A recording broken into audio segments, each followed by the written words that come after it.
La position géographique de l'Iran est un point sensible au carrefour du monde.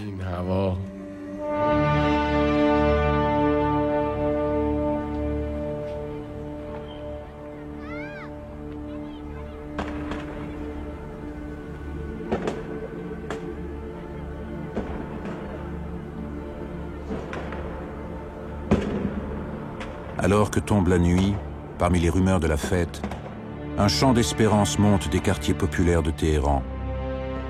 Ce soir, les Iraniens célèbrent Nowruz, le nouvel an de la Perse antique.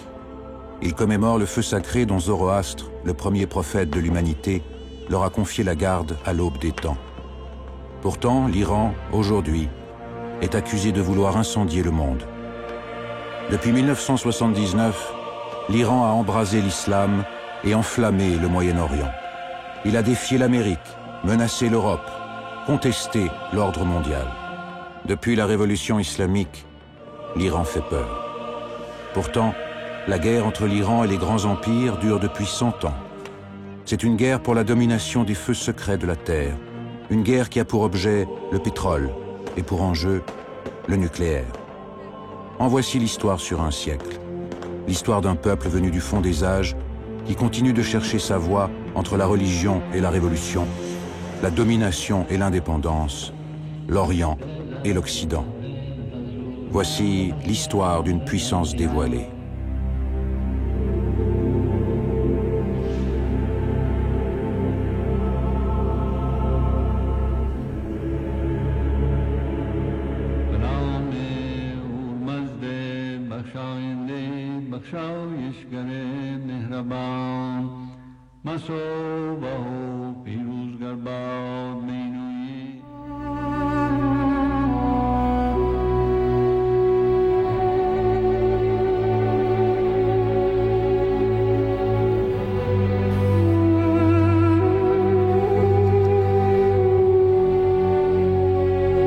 Derrière l'Iran moderne, il y a, aujourd'hui oublié, la civilisation des Qadjars.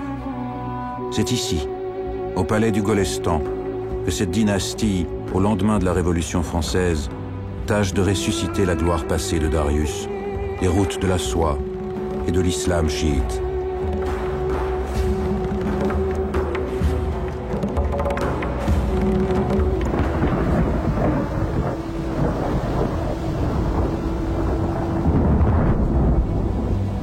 Mais déjà surviennent les orages du progrès. Les puissances coloniales sont aux portes. C'est ce qu'on appelle le grand jeu, l'affrontement entre l'Angleterre au sud et la Russie au nord pour la maîtrise des mers entre l'Europe et l'Asie.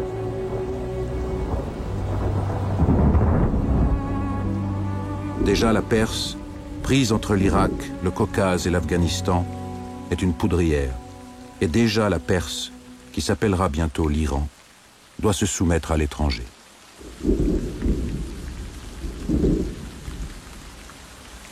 C'est un enfant de 14 ans qui monte sur le trône et annonce la fin des Qadjars. La monarchie, épuisée, vacille. Son agonie durera 2 décennies. Dès 1905, dans la pénombre des bazars de Téhéran, ont retenti les échos des révolutions et des nationalismes européens. La rue chuchote, gronde. Les intellectuels, les bourgeois, les religieux se soulèvent. L'Iran sera, en 1906, le premier pays du Moyen-Orient à se doter d'une constitution et d'un parlement à l'occidental. Ce mouvement s'inscrivait contre la domination étrangère, contre les accords qui sapaient l'économie nationale, contre l'affaiblissement de la foi et contre la corruption. Pour le clergé, le modernisme était en train d'effacer la religion.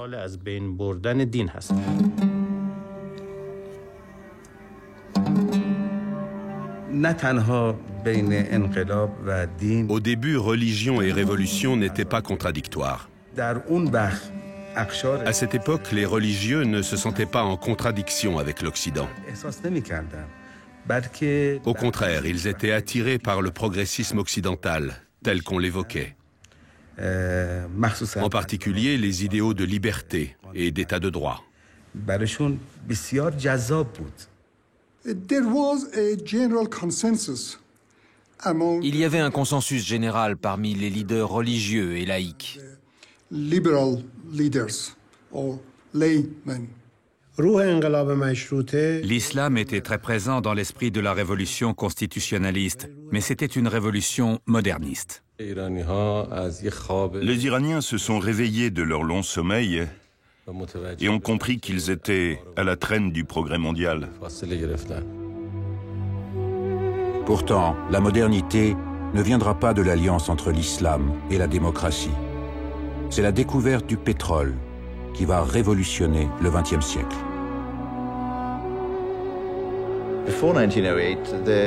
Avant 1908, on disait qu'en Iran, le pétrole suintait des rochers depuis l'Antiquité. On appelait ça les feux brûlants.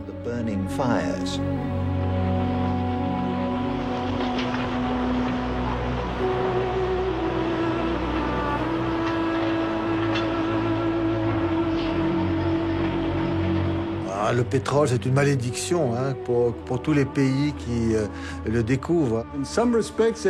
À certains égards, ça a été une malédiction, mais aussi un immense bienfait pour l'Iran. Il a été le premier pays à produire du pétrole avec les Anglais et ça lui a permis de se développer dans bien des domaines. Le 14 avril 1909, naît l'Anglo-Persian Oil Company. Londres assoit son pouvoir. Le pétrole iranien devient britannique.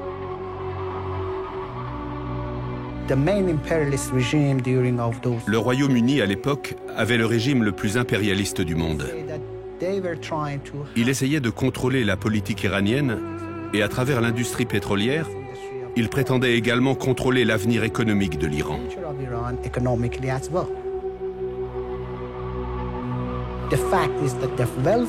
La richesse du pays était exploitée et exportée par une compagnie qui n'avait même pas l'obligation de former les Iraniens qui travaillaient pour elle.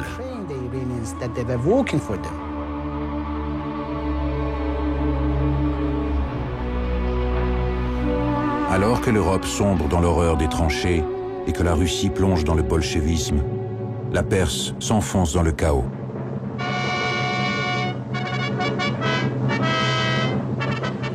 Out of the chaos of the World War came a new leader, Reza Khan, colonel of an Iranian Cossack regiment.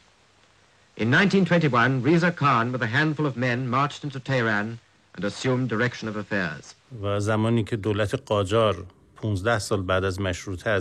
15 ans après la révolution constitutionnaliste, quand l'État Kadjar s'est effondré, un nouveau régime s'est mis en place.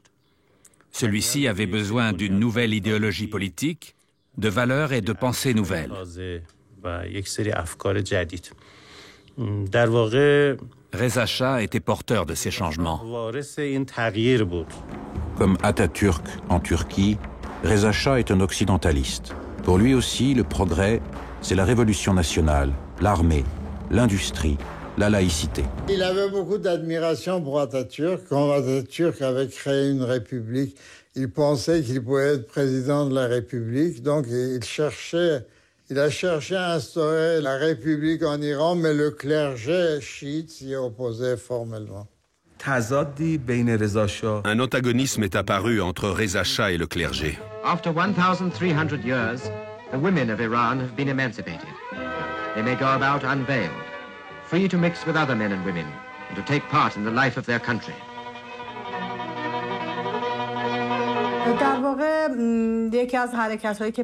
L'une des mesures prises par Reza Shah, comme l'interdiction du voile, était une mesure pour imposer sa propre volonté aux femmes de la société.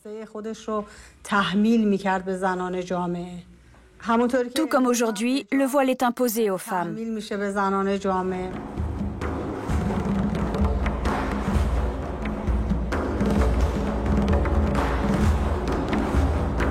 Reza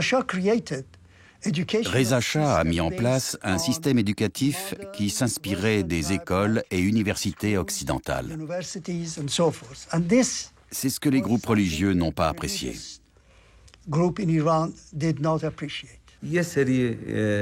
Il a créé toute une série d'institutions modernes. Il a imposé ses mesures, mais il a remis le pays debout. Dans sa marche forcée vers la modernité, Reza Shah revient aux origines. Contre le clergé chiite, il ressuscite Darius, Zoroastre et Persépolis. La Perse devient l'Iran, la terre des Aryens. L'islam ne doit plus être qu'un souvenir. Quand il est parvenu au pouvoir, il s'est cru investi de la mission d'instaurer une idéologie nouvelle. Le modèle que Reza Shah tentait d'imposer en Iran était celui du nationalisme qui avait cours en Europe. Mais la démocratie et l'islam se rebellent. 2 parlementaires, Mohamed Mossadegh, un laïc, et Hassan Modarres, un religieux, vont prendre la tête de l'opposition. Modarres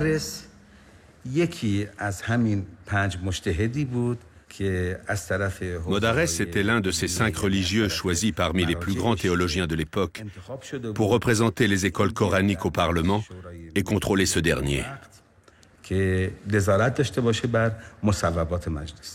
As far as Modarres was concerned, Reza Shah was... Pour Modarres, Reza Shah était l'homme des Anglais, et non le nationaliste qu'il prétendait être.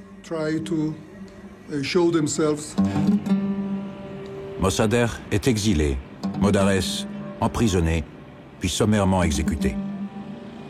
Reza Shah, inflexible, vient de réveiller le mythe fondateur de l'islam chiite, cet islam des déshérités qui a permis à la Perse de rester elle-même en sublimant les idées de résistance et de martyr.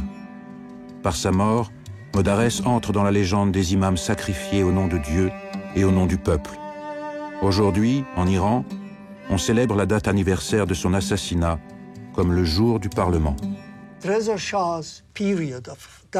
La période où Reza Shah a été au pouvoir a vu l'Iran entrer dans le XXe siècle, à un moment où la plupart des pays se développaient et progressaient. Abadan, refinery town and oil port. The times were different then. Les temps avaient changé. On avait découvert un gigantesque gisement de pétrole à Kirkouk en 1927. Le centre d'intérêt se déplaçait vers l'Irak. L'Iran n'était plus le seul pays producteur de pétrole de la région. C'est au tour de Reza Shah de se rebeller. En pleine montée des totalitarismes, l'Iran en appelle pour la première fois à la Société des Nations. En 1933, 32 ans après la signature du premier contrat, un différend a opposé Reza Shah aux Britanniques. La spoliation des richesses iraniennes par l'Anglo-Iranian Company devait cesser.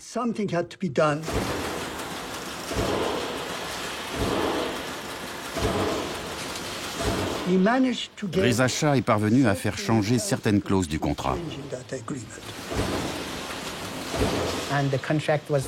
Ce dernier, d'une durée initiale de 60 ans, a fini par être rallongé à 90 ans.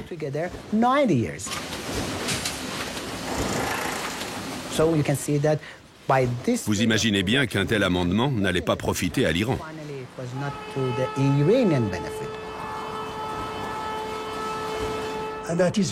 C'est pourquoi l'idée de la nationalisation du pétrole a commencé à faire son chemin dans les cercles politiques iraniens. La défaite est morale, politique, économique. Reza Shah croit desserrer l'étau britannique et soviétique en introduisant un 3e partenaire, l'Allemagne. Mais avec l'arrivée de Hitler au pouvoir, les vertiges de l'Europe enfièvrent à nouveau Téhéran. Reza Shah pensait que s'il collaborait avec l'Allemagne et profitait de sa technologie et de son savoir-faire économique, il permettrait à l'Iran d'accéder à la neutralité.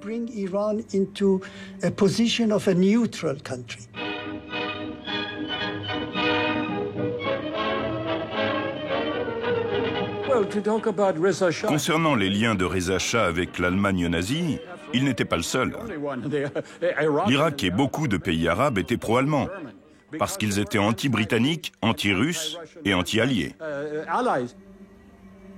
Les protestations de neutralité de Reza Shah à la veille de la Seconde Guerre mondiale n'y changeront rien. Le pétrole refait de l'Iran le pivot du monde. Les Russes ont envahi le pays par le nord et les Britanniques par le sud. Il était essentiel de sécuriser l'accès au pétrole. The meeting was simple enough. The Soviet officer firing a very light to inform headquarters that an Allied front had now been formed from the Arctic to Libya. They divided the country up. Ils ont divisé le pays et l'ont dirigé. The war was all important. La guerre était tout ce qui comptait pour eux, et l'Iran ne pouvait échapper au partage de ses dépouilles, du moins à ce moment-là. Ils ont forcé Reza Shah à abdiquer. 30 ans plus tard, alors qu'il est au pouvoir, son fils, le Shah d'Iran, se souviendra de cette humiliation. What I reproach, although I have my paternal sentiments forbidding me, what I reproach eventually my father is not to having mined the oil fields and tell you that if you come, I'm going to blow up everything. The swearing in of the new Shah, who is well disposed towards Britain, was a ceremonious event.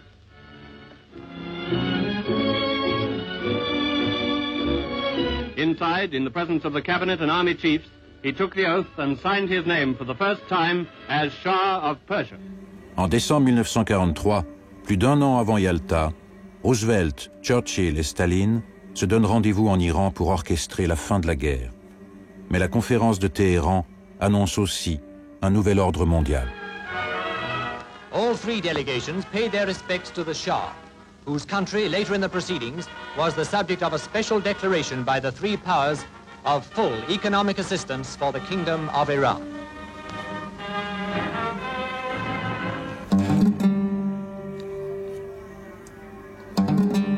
Après Yalta, le monde s'installe dans la guerre froide. Partout, Washington affronte Moscou. L'Europe de l'Est, l'Asie, le Moyen-Orient leur servent de théâtre et l'Iran de répétition générale.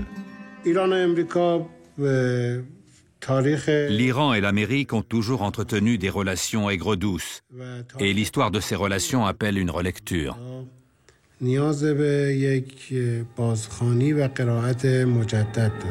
So the pipeline goes, over the hills and under the rivers, past ancient cities and modern pumping stations, beside roads and caravan tracks and sun-dried villages of mud, and down to the plains at last. Until, with the hills and the deserts behind and the wells far away, the pipelines of Khuzestan are drawn together and into the great oil city of Abadan.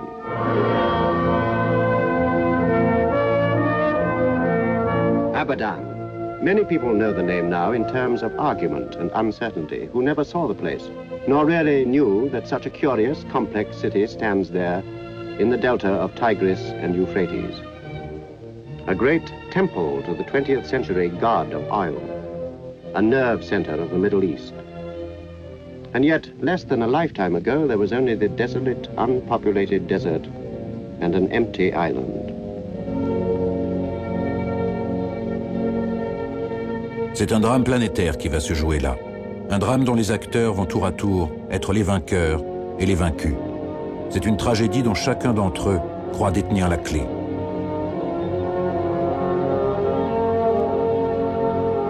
Mohammad Mossadegh, revenu au pouvoir comme Premier ministre. L'Ayatollah Kashani, chef du parti religieux. Avrel Hariman, émissaire spécial du président Truman. Le Shah d'Iran, bien sûr. Staline, tapis dans l'ombre.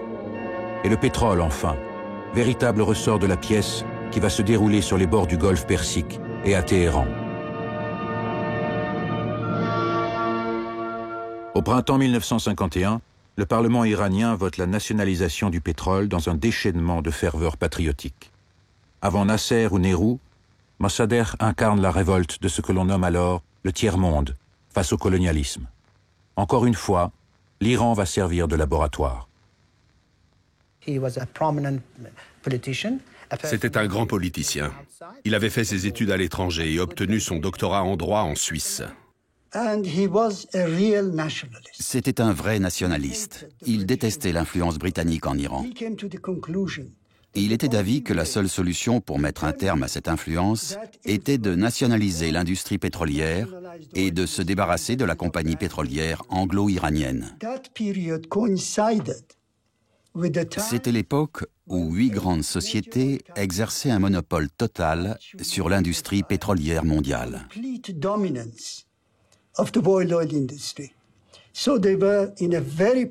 Elles étaient très puissantes et en mesure de lutter contre le projet de nationalisation de Mossadegh. The Persians think that by nationalizing oil they are going to get rich. Unfortunately, the reverse will be the case. Les Iraniens ne tardent pas à payer le prix fort pour leur fierté retrouvée. L'embargo imposé par les Anglais est total. Il vise à asphyxier le mouvement nationaliste. C'est un homme affaibli physiquement, mais déterminé politiquement, qui gère les affaires de l'Iran.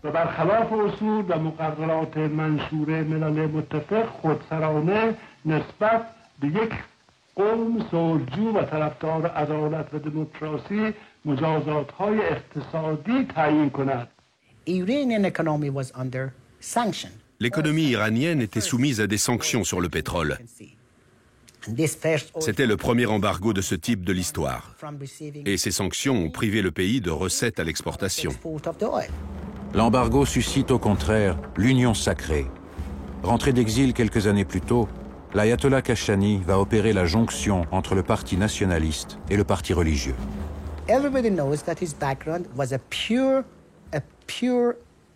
Il était un vrai patriote qui disait ce qu'il pensait pour le bien de son pays.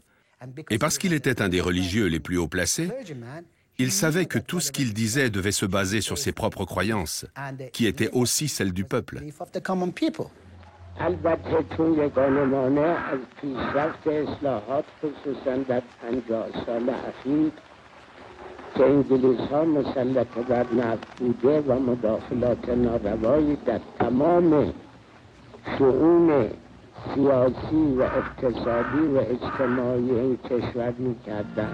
Les délégués du gouvernement pour la nationalisation ont pris l'avion pour rencontrer les envoyés britanniques.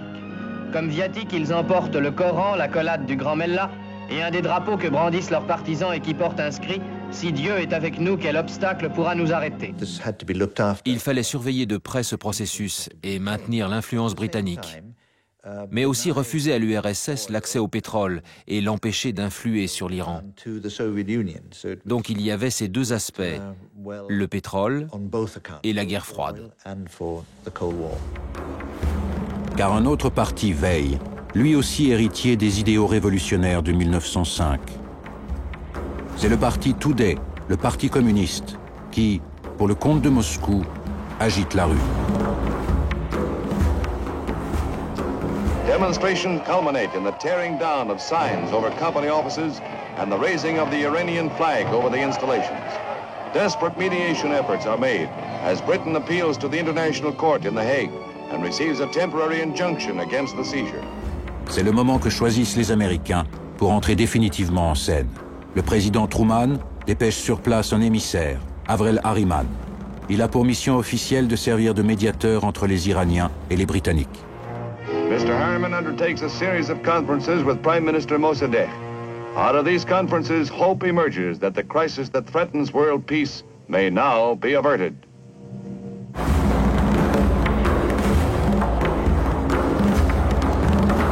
Comme ils l'ont déjà fait en Corée, comme ils le feront bientôt au Guatemala, en Indonésie et au Vietnam, les Américains vont choisir d'intervenir en Iran. Leur but est d'abord de contenir le danger soviétique. Mais à Abadan, ce jour-là, Avrel Harriman contemple surtout l'irrésistible déclin des vieilles puissances européennes. Washington va combler le vide laissé ici par Londres, ailleurs par Paris. En Iran, le drame planétaire du pétrole est en train de changer de metteur en scène. À l'automne 1951, Mossadegh donne une semaine au personnel anglais pour quitter les lieux. Evacuation of women and children by air is stepped up as tension rises. The last 300 British technicians are evacuated a day before the deadline set for their expulsion by the Iranian government. And with their departure, the whole free world faces two problems. That of a depleted oil supply and a possibility of a war-provoking incident in the Near East. The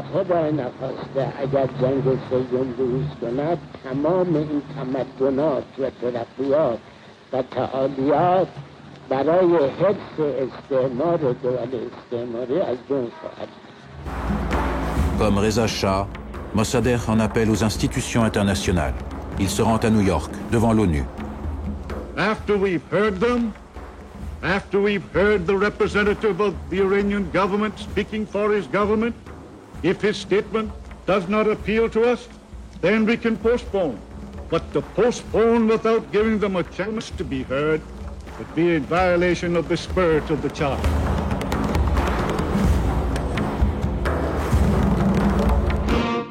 The Iranian oil crisis comes to America's shores as Premier Mohammad Mossadegh arrives in New York to plead his nation's case before the United Nations.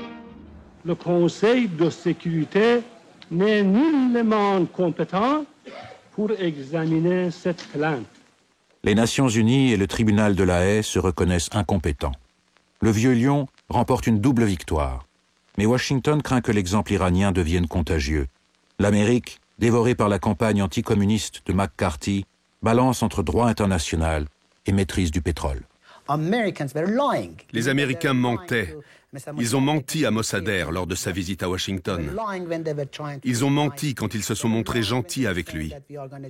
Ils ont menti quand ils ont dit qu'ils allaient trouver une solution politique. Ils voulaient trouver une solution, mais qui aille dans le sens de leurs intérêts. Ils voulaient mettre leurs pas dans ceux des Britanniques, qui avaient dominé l'Iran pendant si longtemps. Mossadegh veut un Iran démocratique. Il écarte les communistes et s'éloigne de Kashani, alors président du Parlement. Aux États-Unis, Eisenhower, nouvellement élu, veut régler le cas Mossadegh. Sa prise de distance vis-à-vis des religieux a été sa première erreur. Il oubliait que s'il n'avait pas le soutien des leaders religieux et des masses, il se trouverait vite dans l'impossibilité de contrer ceux qui cherchaient à s'infiltrer, la CIA et les services secrets soviétiques. Mossadegh utilisait le Parti communiste pour équilibrer les forces, en jouant un parti contre l'autre. Mais je ne crois pas qu'il était un sympathisant du Today. Mossadegh était un problème pour les États-Unis et pour les Britanniques. C'est alors que s'est produit l'un des épisodes les plus sombres de l'histoire contemporaine de l'Iran, le coup d'État. Le coup d'État a été organisé par la Grande-Bretagne et les États-Unis, principalement par les Américains sur la fin. Quel était le plan? Renverser le gouvernement nationaliste, qu'il soit bon ou mauvais, qu'il soit en conflit ou pas avec les leaders religieux. Cette méthode était la panacée pour l'agence à l'époque. Ça avait tout l'air d'une arme magique, ces actions secrètes menées par la CIA. Le scénario se répétera, immuable, aux quatre coins du monde, jusqu'au Chili de Pinochet. Le putsch vient d'en haut. Le Shah nomme un militaire, le général Zahedi, à la tête du gouvernement. Mais Mossadegh l'apprend dans la nuit. Mohammad Reza, qui pense avoir échoué, se réfugie en Europe. The Shah and his queen arrive in Rome after an alleged attempt by the Imperial Guard to arrest Dr. Mossadegh and a refusal by the Shah to dissolve Parliament at Mossadegh's request. In Tehran, it looked as if Mossadegh would soon be named president, and on his orders, troops occupied the Shah's palaces and surrounded Parliament. La confusion est totale. Les communistes, les religieux, avec à leur tête l'ayatollah Kashani, la police, l'armée, les loyalistes, payés par l'ambassade américaine, descendent dans la rue.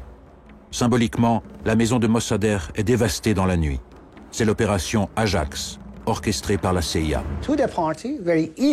Très facilement, le parti Today, en rappelant ses militants, voire en apportant son soutien aux opposants de Mossadegh, a permis que le coup d'État aboutisse en une demi-journée. Chassé par le docteur Mossadegh, le Shah d'Iran voit à nouveau triompher sa cause et regagne son pays grâce à la contre-révolution déclenchée à Téhéran par son premier ministre, le général Zahedi, appuyé par l'armée et la police.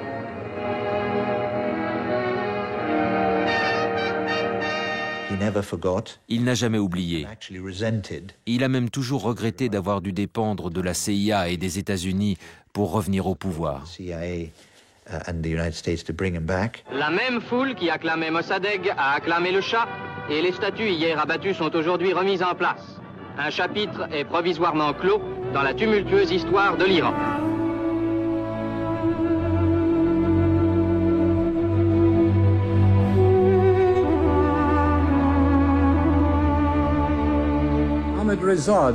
Mohammad Reza, le fils de Reza Shah, était à ses débuts quelqu'un d'assez faible.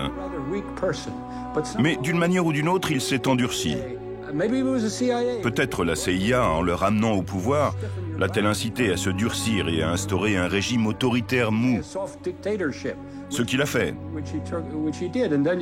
Ce n'était pas du tout le cas sous Mossadegh. Cette fois, le changement a été radical. Mohammad Reza a pris le contrôle avec la SAVAK et ses sbires et mis en place une dictature molle.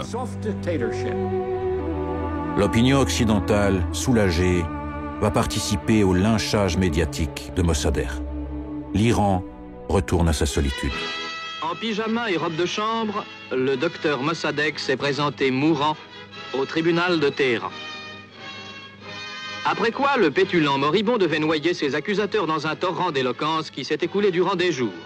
Tout le monde était épuisé, sauf le docteur Mossadegh, qui se classe définitivement comme le premier comédien du siècle. Vos pitreries dépassent de loin Charlot, a déclaré le procureur en demandant la peine de mort pour l'accusé. Mossadegh est condamné à l'exil. Son ministre des Affaires étrangères est exécuté. L'ayatollah Kashani est censuré, écarté. La SAVAK, la police secrète du Shah, organise la répression. Un réseau de quelques 500 officiers communistes est démantelé. 28 dirigeants sont passés par les armes. Les étudiants sont réprimés. Le 13 décembre 1954, 3 d'entre eux sont tués lors d'une manifestation, le jour de l'arrivée du vice-président Richard Nixon à Téhéran. Ultime symbole, Nawab Safavi, un activiste fondamentaliste qui a été le premier à réclamer l'instauration d'une république islamique, est condamné à mort et exécuté pour les attentats terroristes commis par ses partisans. Comme tant d'autres avant lui, il récite le Coran jusqu'à son exécution. L'Iran chiite tient ses nouveaux martyrs. Avant son arrestation, Safavi avait fait le voyage à Qom pour rencontrer un jeune ayatollah qui, lui, refuse l'action armée et parie sur le peuple. Il se nomme Rouhollah Khomeini. Le Shah d'Iran croit avoir éliminé toute opposition. Il se trompe. Depuis des siècles, depuis l'assassinat d'Ali et d'Hussein, le gendre et le petit-fils du prophète, le chiisme rejoue sa grande geste populaire du sacrifice. Qom, la ville sainte, avec ses écoles de théologie, devient le refuge de la résistance. En désespoir de cause, il ne reste que l'islam aux Iraniens. Après le coup d'État, qui a permis le retour du Shah et l'arrestation de Mossadegh, nous étions contents, parce que nous avions cru la propagande. Mais très vite, nous nous sommes rendus compte de notre erreur.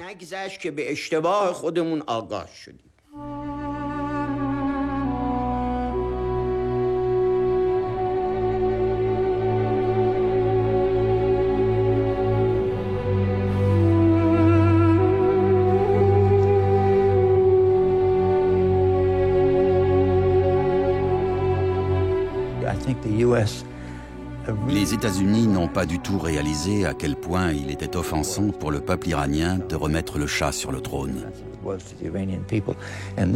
Ça a empoisonné les 25 années qui ont suivi. Pour diriger les pays, nous cherchions des gens qui ne contribueraient pas à l'expansionnisme de l'Empire soviétique. Iran rolls out the red carpet, the Persian carpet, that is, to hail Ike on his arrival for the motorcade passed over costly Persian rugs spread in the street, as the president is cheered by 750,000 along the route.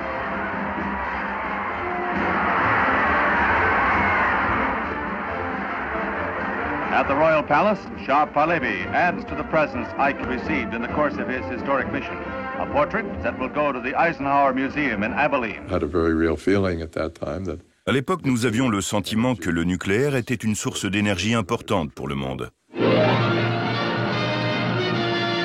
72 countries are represented at the Atomic Conference promoted by the United Nations. Oil, coal, and all other power sources except atomic energy approached exhaustion, said Conference President Dr. Baba. It shows the absolute necessity of finding some new source of energy if the light of our civilization is not to be extinguished because we have burnt out our fuel reserves. Le programme Atoms for Peace est stratégique. En plaçant l'Iran au cœur du pacte de Bagdad, le pendant oriental de l'OTAN, l'Amérique veut encercler l'URSS. Plus que jamais, Téhéran est satellisé par Washington, qui donne à l'Iran son premier réacteur nucléaire. Urbanisation, industrialisation, militarisation. Le Shah d'Iran veut, à son tour, asseoir la grandeur de l'Iran sur le modèle occidental. En ce début des années 60, le jeune Shah inexpérimenté, mis en place par les Alliés en pleine guerre mondiale, a laissé place à un autocrate déterminé. Lui qui se veut un monarque éclairé, sait-il seulement qu'il apparaît comme un dictateur du tiers-monde? La redoutable machine araignée qu'il est devenu finit par inquiéter jusqu'à son protecteur.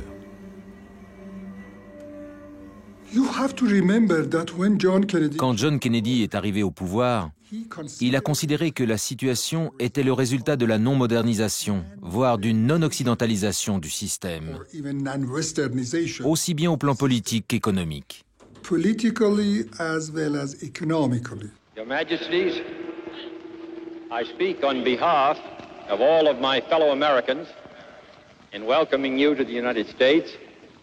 The interest of both of us is the same, to maintain our freedom, to maintain our peace, and to provide a better life for our people. There should be some kind of movement. Il fallait agir dans les pays du tiers-monde. Sinon, ils allaient tous tomber aux mains des communistes. Iran is an important link in the defense of the free world. She shares a 1,400-mile border with neighboring Russia. Il était hors de question de laisser tous ces pays entrer dans l'orbite de l'URSS. On était en pleine guerre froide. Et dans le tiers-monde, cette guerre était menée par pays interposés. Nous avons été obligés d'entrer dans un pacte uniquement défensif, que si jamais quelque chose se passait, nous ne serions pas seuls à faire face à un danger. Il fallait agir. Le président Kennedy a assisté à une revue de la flotte avant de suivre de la plage d'Onslow Beach en compagnie du Shah d'Iran d'impressionnantes manœuvres aériennes et navales. Le président Kennedy et le Shah d'Iran ont assisté ensuite à un débarquement au cours duquel 9000 Marines devaient envahir une plage. La manœuvre dura 24 minutes. Il ne s'agissait, bien entendu, que d'une démonstration. If we are attacked, you are bound to come to our assistance with everything that is available. Military assistance and advice from the United States has many direct and obvious results which are beneficial to a nation such as Iran. Economic and technical aid represent a large American investment over the past 10 years. Without it, Iran might not be the free, independent country she is today. Comme son père, le Shah d'Iran se passionne pour la technologie. En acquérant les équipements les plus sophistiqués, l'Iran finance l'industrie militaire américaine. Le Shah devient le bras armé de l'Occident en Orient.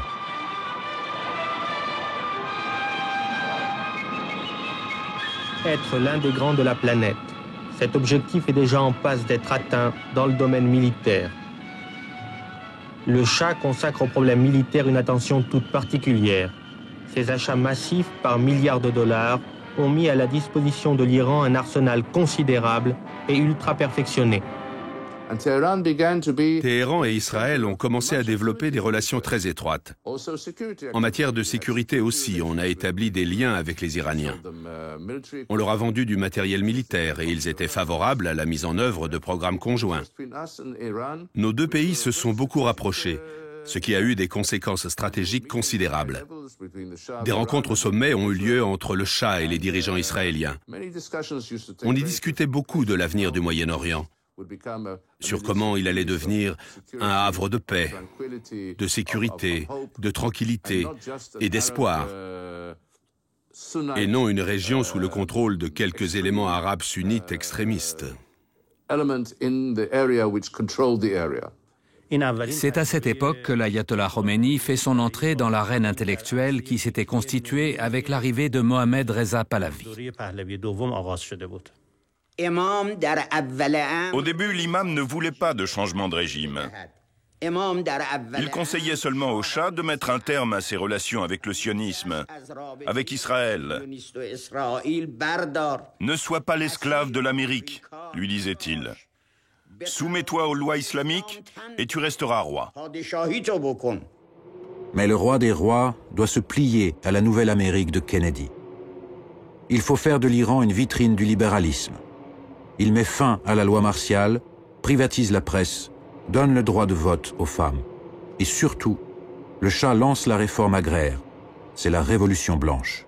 C'est une sorte de révolution socialiste qui part d'en haut, qui part de l'échelon suprême. Oui, tout à fait. Parce qu'il y a 20 ans, j'avais dit à des gens ici chez nous, même ouvertement, que, écoutez, si nous n'arrivons pas à donner à notre peuple et au pays une évolution par en haut, nous devrons nous attendre à une révolution par en bas.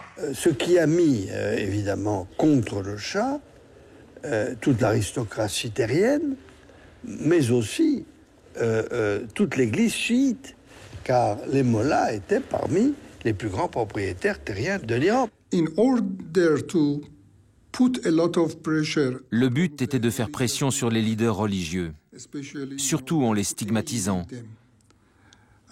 et essayer d'instaurer un régime où la politique serait séparée de la religion. Voilà en quoi consistait leur révolution. Le clergé chiite, avec à sa tête l'imam Khomeini, craignait le despotisme de Mohammad Reza. Et il croyait que la révolution blanche et le référendum renforceraient son pouvoir despotique. Comme son père face à Modarès, le Shah voit alors se lever contre lui l'ayatollah Khomeini. Dans ses prêches virulents, le maître de com attaque l'Amérique, la réforme et enfin la monarchie elle-même. Le Shah d'Iran décide d'en finir. En 1964, un avion s'envole avec à son bord Rouhollah Khomeini, expulsé d'abord en Turquie, puis en Irak. L'Iran n'en finit pas de répéter la litanie de ses fatalités, les assassinats, les coups d'État, les exils. Mohammad Reza Pahlavi croit être arrivé au pouvoir absolu. Il vient d'ouvrir la boîte de Pandore.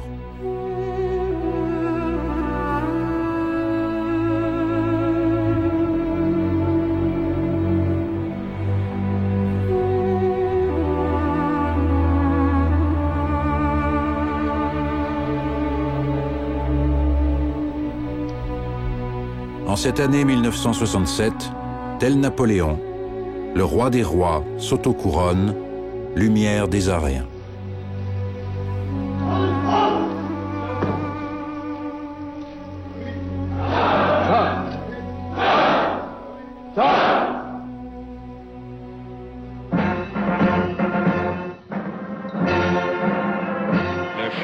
est à sa 11e inauguration de barrage. Et cela situe bien l'effort sans précédent accompli dans ce domaine.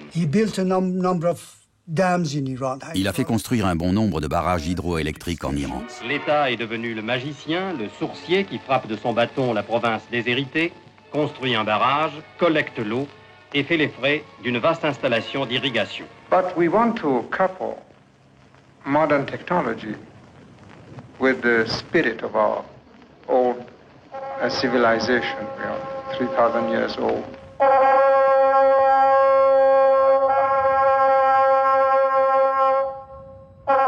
Mais réformer ne peut suffire au monarque absolu.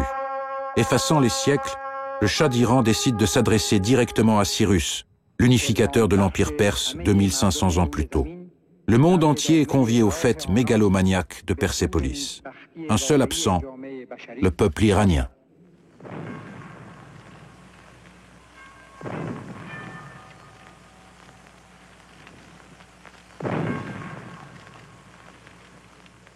In a voice charged with emotion, the Shah addressed the spirit of the long-dead king. شاهنشاه ایران و از جانب ملت من O Cyrus, great king, king of kings, Achaemenian king, king of the land of Iran, I, the Shahanshah of Iran, offer these salutations from myself and from my nation. L'heure du règlement de compte est arrivée. l'Iran a recouvré sa gloire. Imitant une fois de plus son père, le Shah s'insurge contre l'étranger. La crise pétrolière de 1973 va lui donner l'occasion de démontrer sa puissance.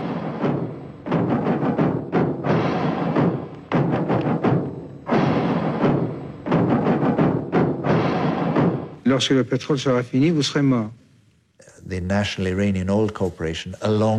La compagnie nationale de pétrole iranienne, avec les sociétés nationales de tout le Moyen-Orient, ont commencé à mener la danse.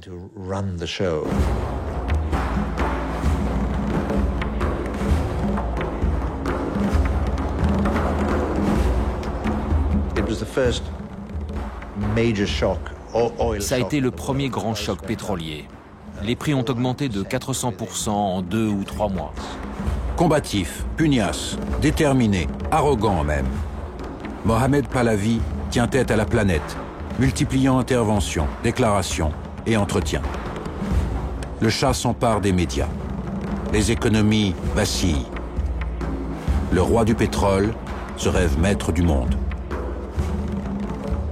Vous, État industriel de l'Europe, pourquoi est-ce que vous devriez gagner en taxes plus que ce que nous gagnons dans nos matières périssables? Au moment de la création de l'OPEP, le principal objectif de cette dernière était d'avoir son mot à dire dans la détermination du prix du pétrole dans le monde.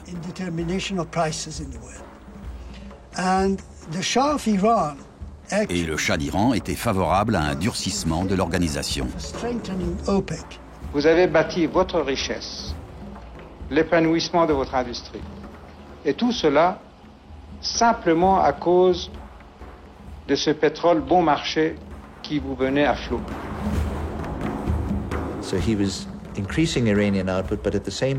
Il augmentait la production iranienne. Mais parallèlement, il dénonçait l'Occident qui ne payait pas assez et poussait toujours à la hausse des prix. Aucune industrie qui puisse avoir un caractère de cartel, de trust, ne devrait être dans la main des particuliers pour ne pas créer des cartels. Il y avait beaucoup d'accords de cette sorte, d'accords secrets. Mais le cartel était puissant. Les pétroles devraient être dans la main de l'État et non de compagnies qui ont fait des profits de 500, 600, 700% cette année. Personne n'en dit rien. Les couleurs iraniennes flottaient sur Versailles lorsque l'empereur d'Iran survolait en hélicoptère le prestigieux décor que la République réserve à ses hôtes officiels. Son idée était d'importer la technologie nucléaire en Iran. Nous ne sommes pas capables de trouver ces nouvelles sources d'énergie. Nous n'avons ni les possibilités, ni les laboratoires, ni la technologie. Mais vous, l'Occident, vous l'êtes. La France était à la recherche de partenaires. La France a toujours estimé que l'utilisation pacifique de l'énergie nucléaire devait être mise à la disposition des pays en voie de développement. C'était le cas de l'Iran. Qu'est-ce que nous pouvons acheter en France? D'abord, vos centrales nucléaires. Vous êtes en avance dans cette voie.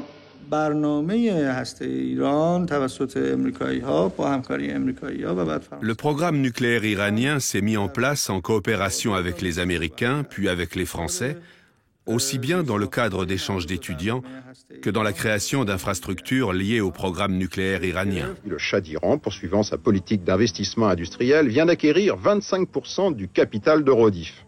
En somme, après l'achat de 2 centrales nucléaires, des accords de coopération technique entre les 2 pays, c'est le tour du combustible nucléaire. Mais en contrepartie de cette prise de participation d'Eurodif, l'Iran recevra 10% de la production d'uranium enrichi de Pierre Latte. De plus, le Shah vient d'accorder un prêt d'$1 milliard que recevra le commissariat énergie atomique, ce qui, avouons-le, mettra du beurre dans les épinards pour développer le programme nucléaire français.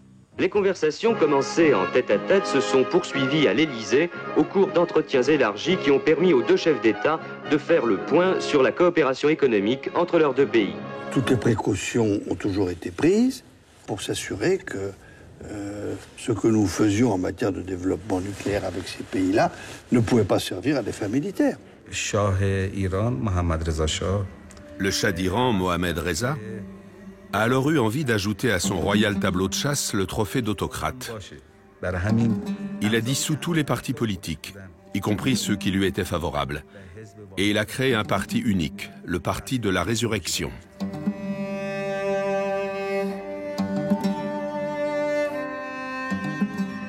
Iran would not have made progress, obviously, in a truly democratic country. Well, what is democracy anyway? Democracy? Yes. How do you define democracy? Don't we have democracy in the United States? Well, not according to what the Greeks used to say in the public places. We elect our leaders. You are not elected. Yes, but how do you elect your leaders? According to Watergate, it's a special kind. You will acknowledge that the United States is a much more democratic society than in Iran. Than your own, than Iran. Yes, but what do you mean by democracy? Again, I mean freedom of thought. I mean freedom of expression. To what freedom extent? of the press. To what extent? I mean electing leaders. I mean opposition. To what extent? Well, to what extent? You. Yes, to what extent? If it is a self-destructive, masochist kind of thing that will permit you all kind of fraud and corruption, you have it. A permissive democracy. Son style de vie, l'image qu'il donnait de sa famille, ses promenades en Occident, ses séjours dans les stations de ski, faisaient apparaître un personnage, une famille, un entourage qui n'avait plus aucun rapport avec la population iranienne. Et lui a vécu dans l'illusion qu'il était populaire. On poussait devant lui des paysans qui lui baisaient la main et il s'imaginait qu'il était populaire. Nous avions une fausse impression de stabilité et de sécurité. Rendez-vous compte que c'est le 1er janvier 1978 que Jimmy Carter a fait son célèbre discours. Iran, because of the great leadership of the Shah, is an island of stability in one of the more troubled areas of the world. Et fin 1978, tout était fini. Le lien qui est tellement important entre un monarque et son peuple, quand ça marche, ce lien était véritablement rompu.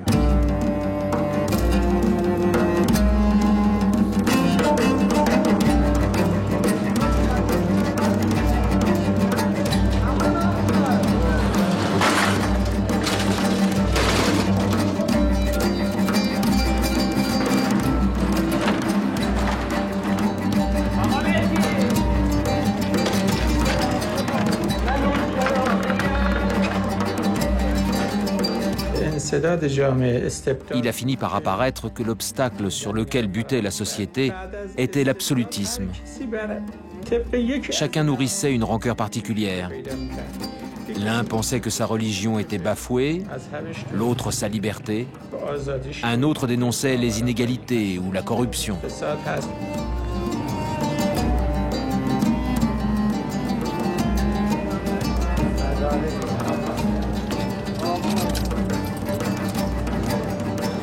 L'Occident, qui était le partenaire du Shah d'Iran, n'a pas su lui imposer de laisser des soupapes et une expression politique et un début de monarchie constitutionnelle qui peut-être aurait rendu inutile pour les Iraniens le recours par les mosquées et par l'ayatollah Khomeini. Figurez-vous un peu de ce qui se passerait si l'Iran adoptait une attitude non amicale avec les pays de l'Ouest, disons.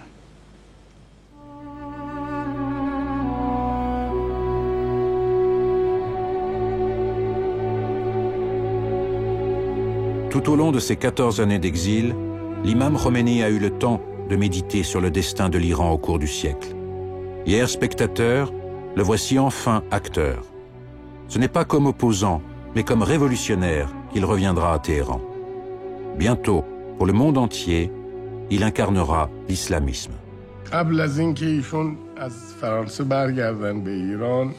Avant le retour de l'imam en Iran, les mouvements religieux et laïques avaient noué des relations entre eux. Ils étaient tous progressistes et empruntaient le même chemin. Et dans les prisons où moi-même j'ai été, il y avait toutes sortes de tendances politiques. La première révolution a été menée par les étudiants, pas par les mollahs. Eux s'en sont emparés par la suite.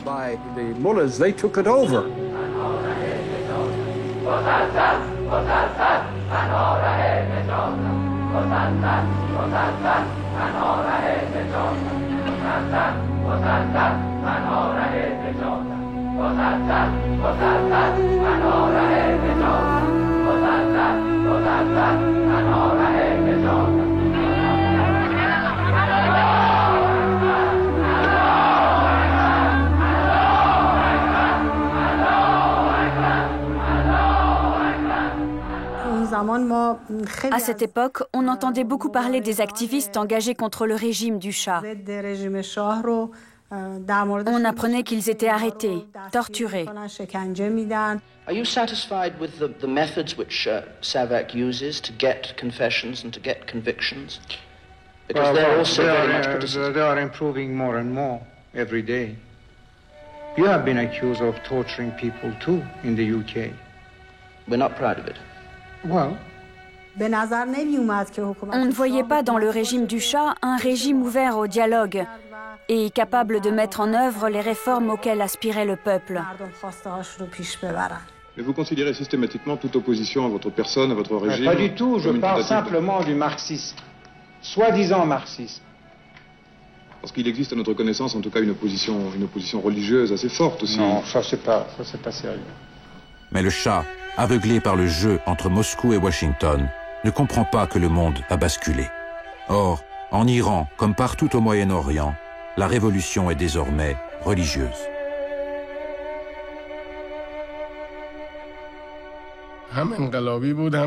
Notre mouvement était à la fois révolutionnaire et islamique. Nous, les religieux qui suivions l'imam, nous avons fait la révolution contre le despotisme et dans le cadre de l'islam. Ce sont des gens qui voudraient voir les choses se passer comme dans le Moyen-Âge.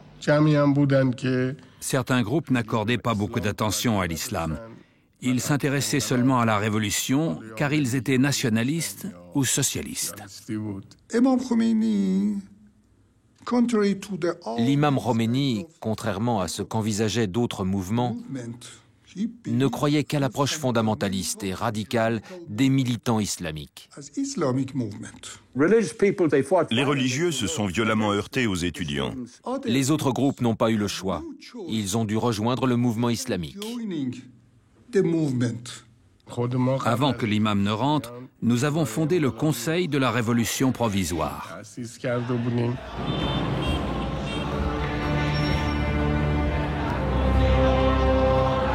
Le 7 septembre 1978, pour la première fois, les manifestants réclament le départ du Shah et le retour de l'imam Khomeini. Le soir même, le couvre-feu est décrété. Le lendemain, le vendredi 8 septembre, l'armée ouvre le feu sur la foule, rassemblée place Jalais.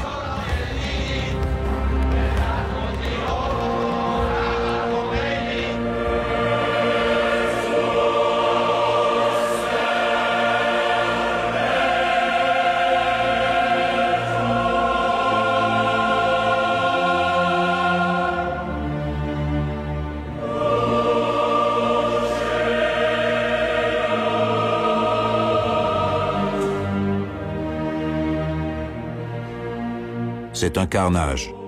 On dénombre des centaines de morts. Le sang du peuple devient le sang du martyr. Rituellement, les signes chiites se confondent avec les symboles révolutionnaires. Pour le Shah, il est déjà trop tard.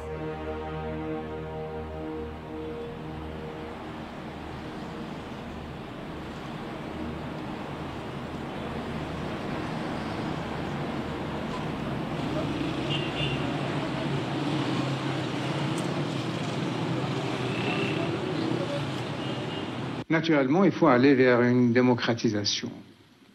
Et nous allons adopter les mêmes lois qui existent, disons, en France. Pour les libertés d'expression, liberté de manifestation, nous allons vous copier. Et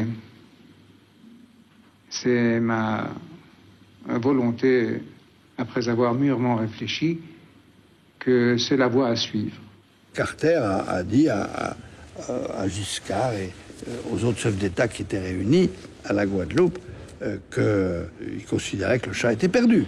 En ce qui concerne l'ayatollah Khomeini, il est venu en France dans des conditions régulières et il s'est installé comme, non pas un réfugié politique dont il n'avait pas le statut, mais comme un étranger en résidence en France. Donc on l'a accueilli, il a été à Naufle-le-Château. Là, à peine installé, il a enregistré sur des cassettes des prêches incendiaires que ses amis iraniens transmettaient à Téhéran, et les haut-parleurs répétaient sur les toits de Téhéran, d'un building à l'autre, ces prêches enflammés. C'était très efficace, et il est devenu évident que Khomeini incarnait l'opposition. Khomeini, obviously, used religion to... Il a utilisé la religion pour soulever les foules. Il a donné une voix au peuple. Il a structuré ses ressentiments qu'il a traduits en termes religieux, aussi bien qu'anti-occidentaux. C'est au tour de Mohamed Reza Pahlavi de prendre le chemin de l'exil. Depuis le début du XXe siècle, l'Iran vit au rythme des tremblements de terre. Avant lui, les derniers Qadjars, Reza Shah, l'ayatollah Kashani, Mossadegh.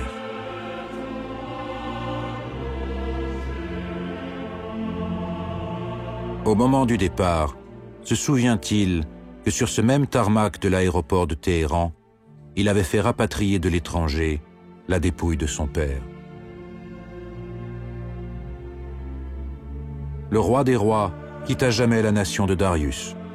Il s'efface devant le retour de cet islam chiite qu'il avait voulu éradiquer. There might have been tears in the eyes of the Shah as he left Iran for what could be the last time.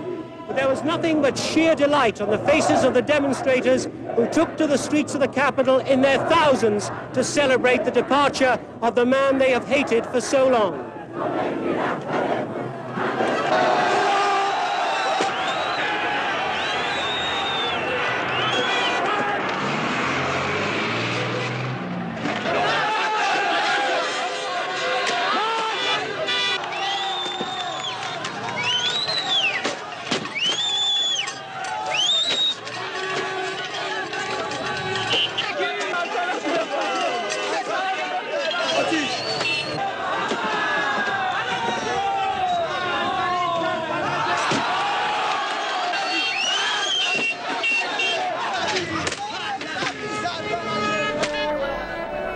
Le jour de l'arrivée, jeudi dernier, dès le lever du soleil, plus de 3 millions de personnes se rendent sur le parcours qui effectuera l'ayatollah. Des milliers de paysans venus souvent de fort loin campent à l'entrée de Téhéran depuis une semaine.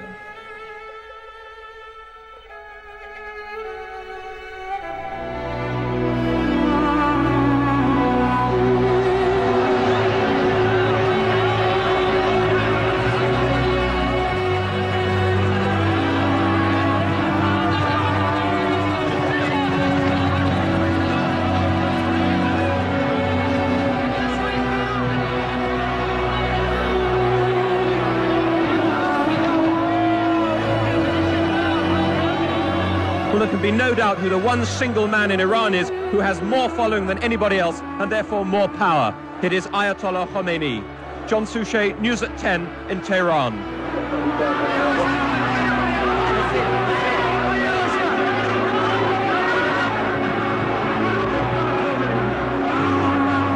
Il est arrivé à transmettre à l'Occident une image de gentil gourou plaidant pour l'harmonie universelle et le bonheur des peuples.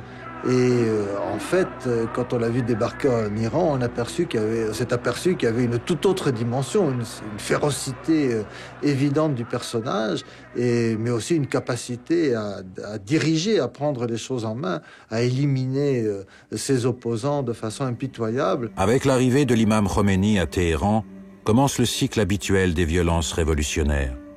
Au nom des factions les plus dures, l'ayatollah Khalkhali organise les purges. Le tombeau de Reza Shah est détruit par les gardiens de la Révolution. Les dignitaires de l'ancien régime sont exécutés sur ordre par des tribunaux expéditifs. C'est l'an 0. Suivront l'instauration de la République islamique, la consécration du guide suprême, la fusion de la loi civile et de la loi religieuse. Encore une fois, l'Iran invente. Encore une fois, il s'extrémise. Et encore une fois, il se désigne à l'opprobre de la planète. Les problèmes du monde d'aujourd'hui ont été fortement influencés par les événements de la révolution islamique, en particulier la prise de contrôle de l'ambassade des États-Unis. La crise des otages a débuté le 4 novembre 1979.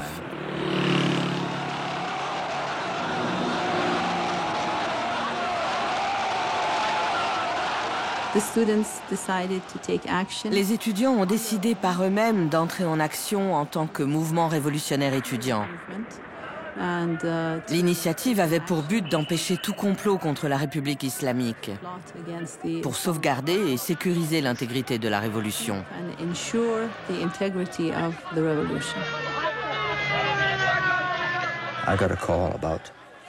J'ai reçu un appel de mon assistant vers 6 heures du matin. Je dirigeais alors la division des opérations de la zone Moyen-Orient.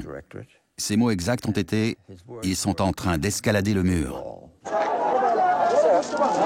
Des activistes envahissaient l'ambassade.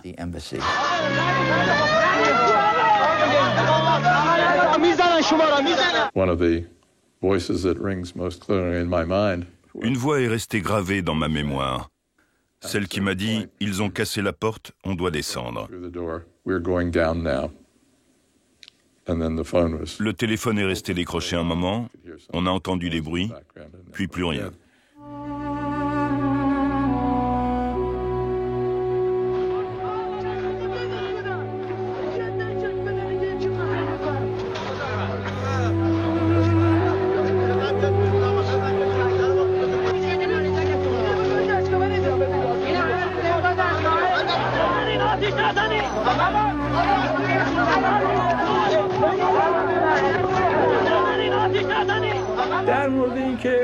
Étions-nous conscients de violer un territoire étranger? Oui, nous en étions conscients.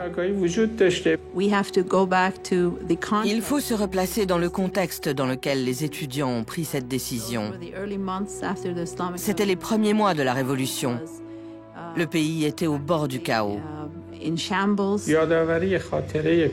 Le souvenir du renversement de Mossadegh, qui était à l'origine des mauvais rapports avec les États-Unis, s'était ravivé.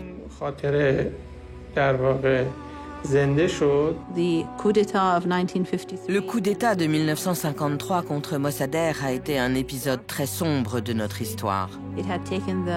Il a conduit à des années de domination étrangère, de colonialisme et de dictature.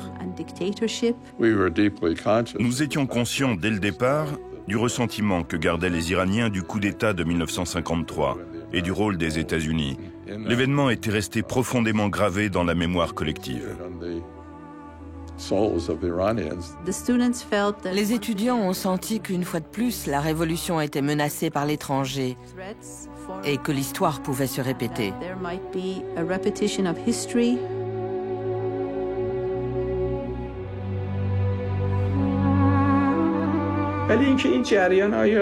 À aucun moment on n'a pensé que cet événement aurait des conséquences aussi graves. On pensait que ce serait l'affaire de quelques jours. Il n'y avait eu aucun précédent dans le monde.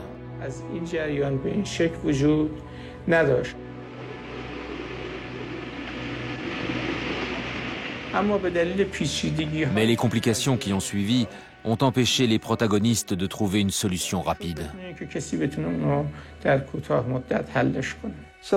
Finalement, après plusieurs mois, on a mis sur pied une opération qui, tout en nous évitant une guerre ouverte, nous permettait de libérer les otages. La soi-disant tentative de sauvetage a tourné au désastre pour le gouvernement américain. Cet épisode a été très humiliant pour les États-Unis. Les commandos américains sont anéantis par une tempête de sable. Ultime humiliation, en libérant finalement les otages, Khomeini favorisera l'élection de Reagan à la Maison-Blanche. Mais ces carcasses fumantes d'hélicoptères annoncent déjà d'autres guerres. Qui a gagné dans l'affaire de l'ambassade américaine? Qui a perdu? Cette affaire a-t-elle pu nuire à la révolution, briser l'élan révolutionnaire de l'Iran, freiner la progression de la révolution islamique iranienne dans la région? Quel est le rapport entre l'affaire de l'ambassade et le déclenchement de la guerre Iran-Irak?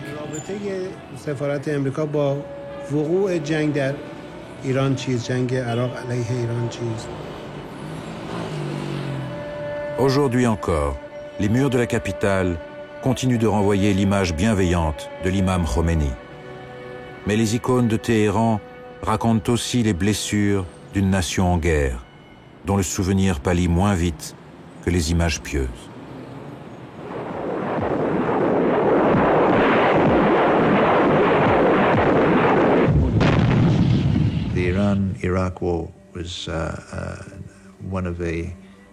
La guerre Iran-Irak a été l'une des plus violentes de l'époque. Et elle a opposé deux des plus gros producteurs mondiaux de pétrole. La production iranienne a souffert, tout comme la production irakienne, parce que le conflit s'est essentiellement déroulé autour des gisements au nord du golfe Persique.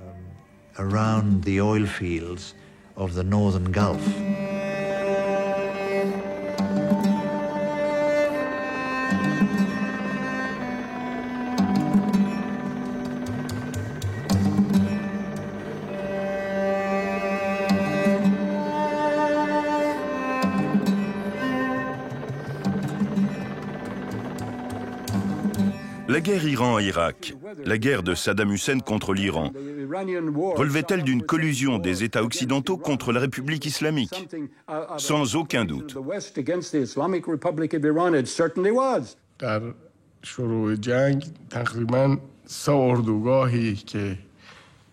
Les trois grandes forces présentes dans la région se tenaient derrière Saddam dans sa guerre contre l'Iran. Chacun avait ses raisons pour coopérer avec l'Irak. Les Occidentaux perdaient leurs intérêts en Iran.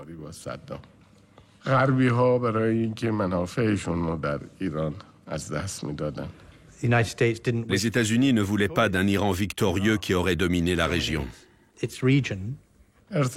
Quant aux pays réactionnaires du Moyen-Orient, ils avaient peur de voir la révolution se propager chez eux. Les États-Unis ont commencé à aider Saddam Hussein en lui communiquant des informations émanant des services de renseignement, en particulier des informations techniques sur les batailles. Saddam Hussein faisait la guerre contre la propagation de la révolution chiite iranienne au Moyen-Orient. Il livrait bataille pour empêcher les chiites de faire une percée et de commencer à propager dans la région leur extrême ferveur religieuse. On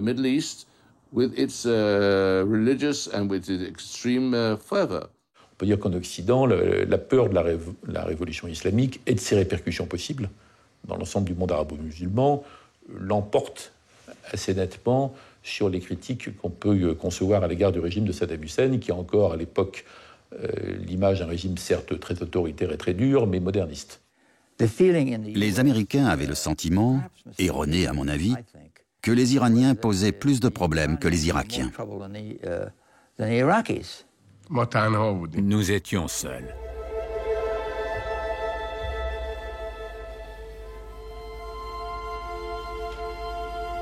L'Iran et l'Irak s'engouffrent dans une guerre de 8 ans qui fera près d'1 million de morts côté iranien. Comme en 14-18, c'est une guerre de tranchées, de gaz, de massacres, mais aussi de mobilisation populaire. Des millions de volontaires rejoignent l'armée révolutionnaire. Le ciment national est trouvé. La religion de l'Iran, c'est l'Iran.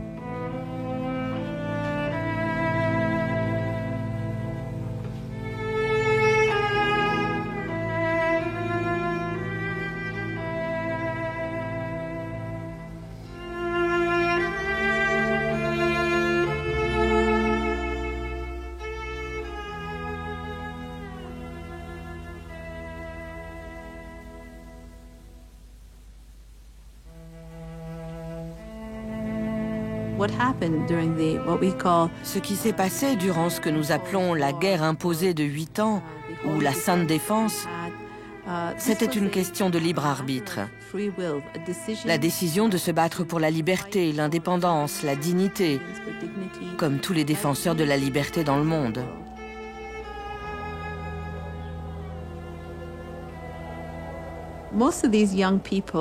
La plupart de ces jeunes ont grandi sous le régime du Shah. Ils ont été formés par un système d'éducation très occidentalisé. Ils n'étaient donc pas ce qu'on appelle des zélotes de l'islam, des fanatiques.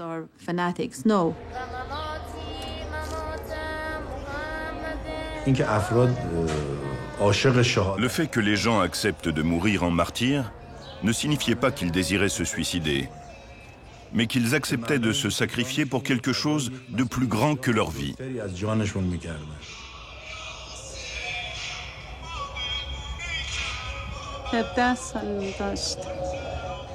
Il n'avait que 17 ans. La guerre, les batailles le galvanisaient. On lui a demandé d'attendre d'avoir l'âge du service militaire. Il a dit non, je veux aller au front. Il est tombé en martyr en 1983. Quand la guerre a commencé, malgré son désir d'étudier, il était souvent à la mosquée avec ses amis. Il aimait Dieu, le Coran et la prière. L'autre point essentiel de la guerre a été l'identité nationale. Cela faisait longtemps que les Iraniens avaient perdu la leur, qu'ils avaient perdu le prestige de leur grandeur passée. Ils cherchaient une occasion de se retrouver et la guerre a permis cette réappropriation. C'était le premier conflit qu'ils gagnaient depuis 2 siècles. De tous ceux qui sont présents ce jour du souvenir au cimetière des martyrs, combien d'entre eux ont perdu un frère, un père, un fils, un ami?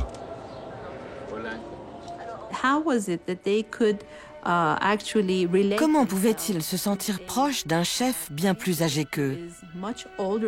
L'imam Khomeini avait alors 75 ans. Comment ces jeunes de 19-20 ans ont-ils pu établir ce lien spirituel?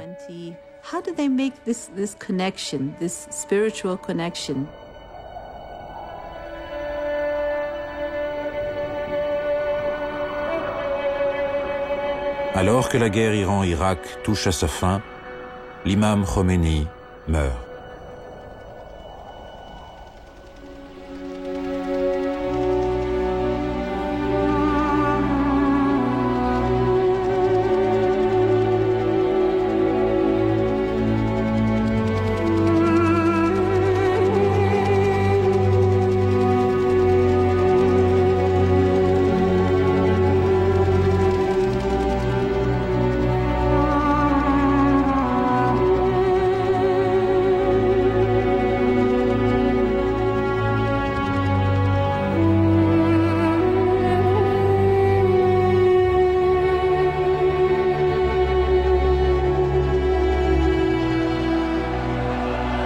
Avec la mort de leur guide, c'est un siècle d'espérance trompée que pleure une nation enfin rassemblée, mais désormais orpheline. Tout à leurs cris et lamentations, comment les Iraniens pourraient-ils imaginer que leur deuil, comme leur révolution, terrifie le monde? Depuis 1979, l'Iran ne cesse de s'enfoncer dans la solitude. À l'extérieur, les guerres ouvertes se doublent de guerres secrètes. Otages du Liban, attentat de Paris, affaire Rushdie, affaire Eurodif, affaire Gorgi. L'opinion internationale place l'Iran au banc des accusés. Avec le retour du nucléaire, la confrontation monte en puissance.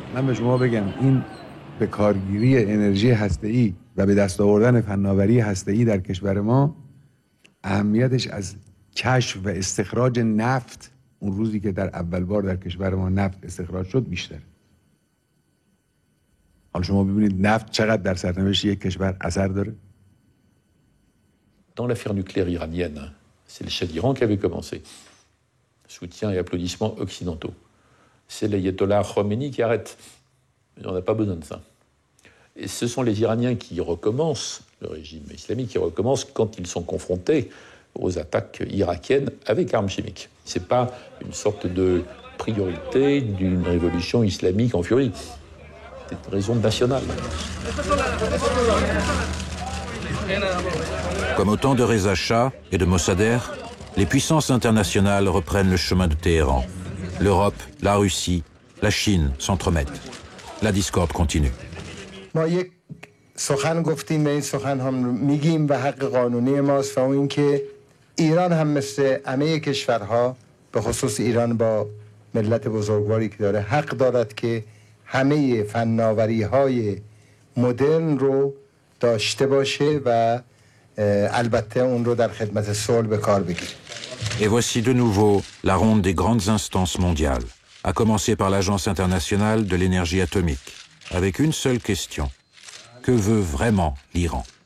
ایران اصلا دنبال سلاح هسته‌ای نبوده که حالا بخواد اونها کنار بگذاره. Les armes de destruction massive sont catégoriquement interdites par l'islam. On ne peut pas non plus se fier totalement à une déclaration de ce genre pour que cela lève toutes les inquiétudes. Et même si on faisait de la casuistique islamique, on sait qu'en casuistique islamique, il y a des choses qui sont interdites, mais que dans les cas d'urgence, dans les cas de nécessité vitale, eh bien, on peut revenir là-dessus. En signant le traité de non-prolifération, l'Iran s'est engagé à ne pas fabriquer d'armes nucléaires. Pensons-nous qu'il en fabrique ou qu'il en a l'intention? Bien sûr que oui. La bataille des images et des mots fait rage. L'Iran souffle le chaud et le froid. Surtout, la guerre, la vraie, s'instaure dans la région. Partout. Constante. Obsédante. Éclate la première guerre du Golfe. Les missiles lancés par Saddam Hussein sur Israël annoncent le monde de l'après-communisme.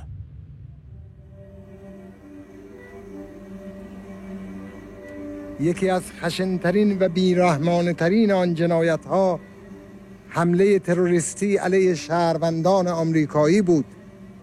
من به نام ملت و دولت جمهوری اسلامی ایران و بر اساس اصول روشن و محکمی که بدان معتقدم این اقدام ضد انسانی و ضد اسلامی را محکوم کردم. Il y a eu une vraie émotion de la population iranienne, il faut toujours le rappeler.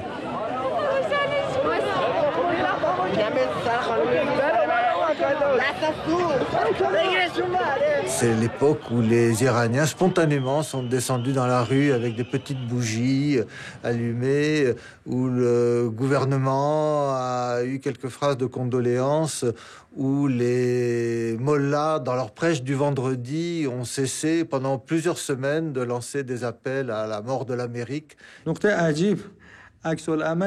Ce qui est étrange, c'est la réaction des États-Unis à ce comportement au fond assez humain et prévisible de la part des Iraniens, qui exprimaient leur compassion pour les victimes de la tragédie du 11 septembre.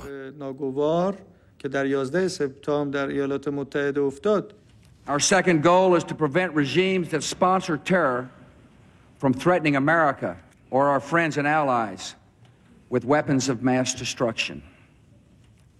Some of these regimes have been pretty quiet since September the 11th, but we know their true nature. ما از هیچ کس نمی‌ترسیم. ما قدرت و توانایی لازم را برای دفاع از حقوق خودمون همیشه داریم. Iran aggressively pursues these weapons and exports terror, while an unelected few repress the Iranian people's hope for freedom. La réponse a été que l'Iran relevait de l'axe du mal.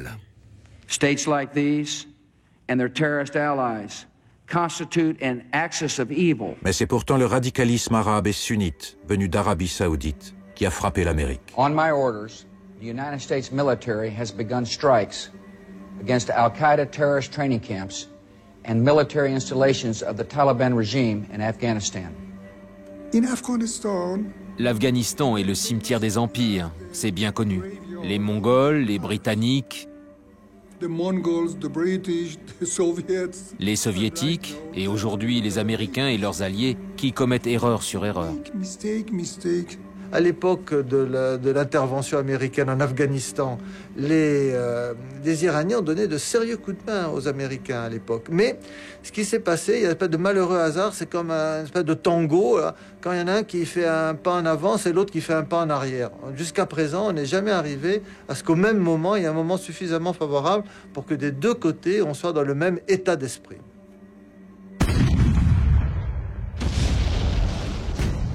Après l'Afghanistan, l'Amérique poursuit sa guerre préventive en Irak. My fellow citizens, at this hour, American and coalition forces are in the early stages of military operations to disarm Iraq, to free its people, and to defend the world from grave danger. این رئیس جمهور آمریکا شرم نمیکنه در همین 2-3 روز اخیر باز گفته است که ما در عراق به دنبال دموکراسی هستیم. یعنی اصلا خجالت در قاموس این حضرات اصلا معنا نداره. This is George W. Bush, the President of the United States. At this moment, the regime of Saddam Hussein is being removed from power, and a long era of fear and cruelty is ending. American and coalition forces are now operating inside Baghdad, and we will not stop. عده‌ای در هزاران کیلومتر دورتر از کشور خود سرزمین‌های دیگران را اشغال کنند، در امور آنان دخالت نمایند و بر منابع نفتی و غیر نفتی و گذرگاه‌های حیاتی آنان مسلط شوند. Protéger Israël, sécuriser le pétrole, assurer la démocratie. La politique de Bush au Moyen-Orient passe par la fin de l'Iran islamique. Si l'Iran se dote de la bombe nucléaire, l'Arabie saoudite, l'Égypte et peut-être même la Jordanie essaieront de l'obtenir à leur tour. Et la région plongera dans le chaos.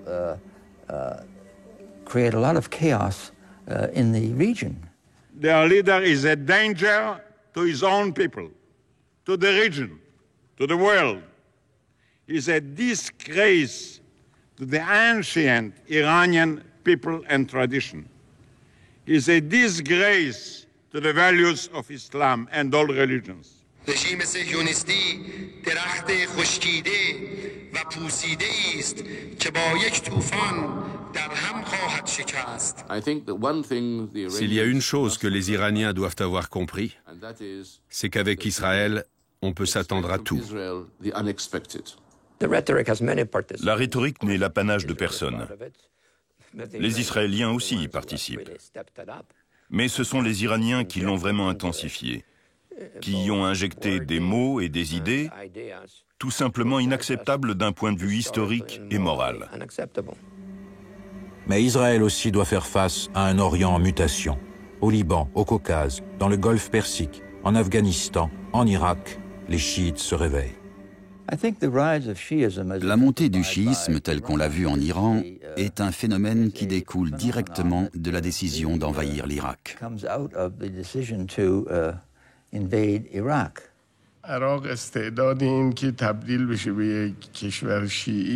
L'Irak peut devenir chiite. Ce pays a une majorité chiite qui doit légitimement pouvoir prétendre à la souveraineté.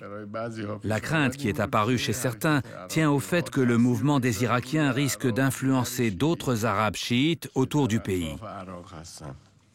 Les chiites ont une vraie unité idéologique, une même sensibilité. Ils sont une véritable force.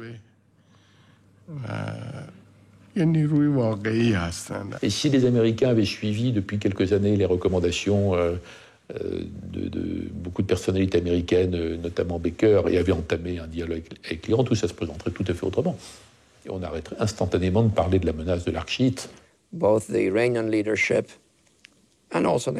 Les dirigeants iraniens et aussi américains doivent surmonter le climat orageux des relations actuelles, évaluer les enjeux géopolitiques et stratégiques et essayer de mener une politique rationnelle.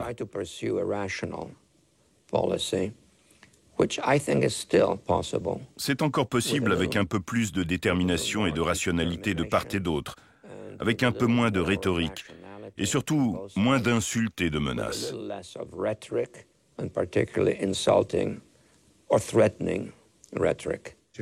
Les Américains et nous pouvons travailler ensemble. La sécurisation du Proche-Orient est inconcevable et irréalisable sans l'Iran. Sans nous, il n'y aura pas de sécurité possible dans la région. Les peuples d'Iran ont donné leur sang et leur richesse pour asseoir cette position historique.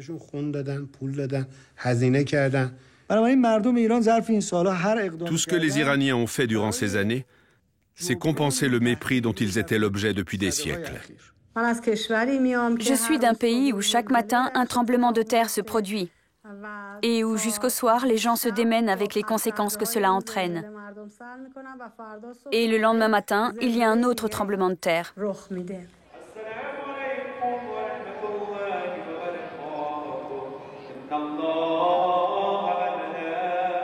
En 100 ans, l'Iran a tenté toutes les expériences du XXe siècle. Il a été le premier pays du Moyen-Orient à se doter d'un parlement, à nationaliser ses ressources, à provoquer une révolution islamique. Comme hier, l'Iran sera sans doute un laboratoire du monde de demain. Pour sa grandeur et pour son malheur, il a eu le pétrole et a voulu le nucléaire. Au cours de sa longue marche vers la modernité, le peuple iranien a lutté, souvent farouchement, pour garder son identité. La question n'est pas de savoir si demain nous aurons affaire à l'Iran, mais avec quel Iran nous aurons affaire. C'est une question essentielle pour les Iraniens, pour l'ensemble des musulmans et pour le monde entier.